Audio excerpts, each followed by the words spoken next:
you? Sobahul khair. Kaifa haluk? Alhamdulillah, ana bikhair aidon. Hai anak-anak, alhamdulillah hari ini kita bertemu kembali dengan Ustazah Uyun. Masih tetap ya, kita hari ini belajar bahasa Indonesia. Tapi hari ini kita akan belajar tentang materi yang baru. Materi apa kira-kira ya? Jadi hari ini kita akan belajar tentang teks eksplanasi. Tapi sebelum Ustazah Uyun lanjutkan, ada syaratnya. Syaratnya adalah silahkan anak-anak tersenyum. Karena senyum adalah ibadah, karena senyum adalah sedekah, karena senyum adalah tanda hati bahagia. Bahagia adalah salah satu cara supaya imun tubuh kita tetap terjaga. Yuk kita senyum semuanya. 1, 2, 3, senyum. Luar biasa, Masya Allah, anak-anak terlihat cantik, ganteng semuanya setelah tersenyum. Oke anak-anak, Ustazah akan lanjutkan ya. Jadi hari ini kita akan belajar tentang teks eksplanasi. Kira-kira siapa yang sudah tahu teks eksplanasi? Ayo coba, dari kelas Al-Fatih, kelas Solahuddin, kelas Torik, atau kelas Khalid yang sudah tahu teks eksplanasi. Oke anak-anak, teks eksplanasi adalah teks yang berisi penjelasan mengenai suatu proses yang berkaitan dengan sains ataupun ilmu pengetahuan. Apa tadi? Ustazah ulang ya. Teks eksplanasi adalah teks yang berisi penjelasan mengenai suatu proses yang berkaitan dengan sains ataupun ilmu pengetahuan alam. Nah, penjelasan tentang proses sains atau ilmu pengetahuan alam itu meliputi yang pertama, nama benda. Yang kedua, asal muasal sejarah benda itu bagaimana. Yang ketiga, hingga proses benda itu bisa ditemukan. Ustazah ulang ya.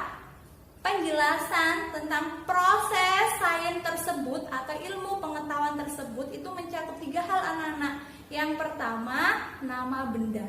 Yang kedua, sejarah. Bagaimana asal-usul benda itu bisa terbentuk. Dan yang ketiga adalah proses benda itu bisa sampai ditemukan.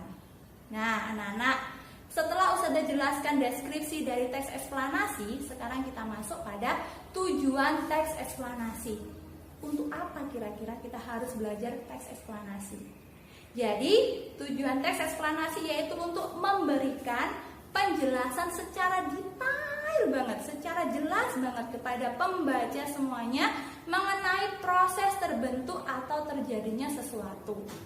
Nah, contoh ya, contoh teks eksplanasi tentang kejadian alam, apa ya enaknya ya?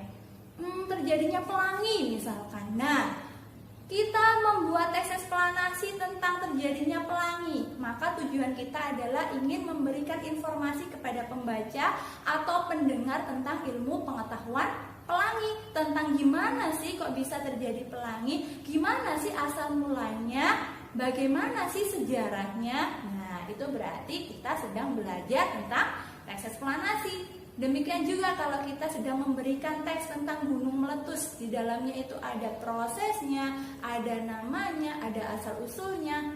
Tentang gunung meletus berarti kita sedang membahas tentang teks eksplanasi.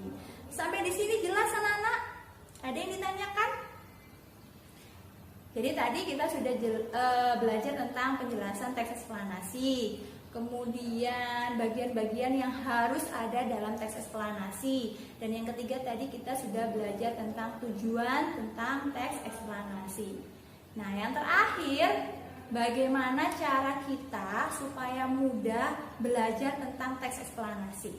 Ada 3 hal yang bisa anak-anak lakukan ketika nanti anak-anak akan membaca teks eksplanasi atau membuat eksplanasi. Ya. Jadi ini yang dibahas Ustazah, bagaimana cara mudahnya anak-anak memahami teks eksplanasi. Yang pertama, kita ketika membaca atau mendengarkan teks eksplanasi harus betul-betul konsentrasi. Ya, harus disimak dengan seksama. Karena teks eksplanasi itu mengandung informasi-informasi ilmiah yang nggak bisa didengarkan sambil mengerjakan pekerjaan yang lain. Beda kalau kita menyimak cerita. Kalau cerita itu kan ringan, beda dengan eksplanasi yang mengandung banyak-banyak ilmu-ilmu pengetahuan. Jadi harus didengarkan dengan seksama. Yang kedua, kita harus menentukan topik. Nah, ketika kita mendengarkan teks eksplanasi itu tadi, kita harus segera menentukan itu temanya tentang apa sih. Ya, kalau kita sudah tahu tema teksnya, kita akan mudah menyerap. Kita akan mudah menyerap informasi-informasi di dalam teks tersebut. Yang ketiga adalah kita bisa menentukan ide pokoknya. Jadi kalau kita mau mendapatkan informasi dari teks eksplanasi dengan mudah, maka kita harus mencari ide pokok teks tersebut. Nah, anak-anak, untuk materi ide pokok akan Ustazah jelaskan di pertemuan berikutnya ya. Nah, demikian ya pembelajaran kita hari ini. Sebelum Ustazah Uyun tutup, jangan lupa like, comment, and subscribe video ini. Tekan juga tombol lonceng supaya anak-anak selalu update dengan video-video terbaru dari Admin Berlian, sekolah kita tercinta. Oke anak-anak, don't forget to pray on time, don't forget to obey your parents, don't forget to read of Holy Quran, don't forget study hard and be careful. Wassalamualaikum warahmatullahi wabarakatuh.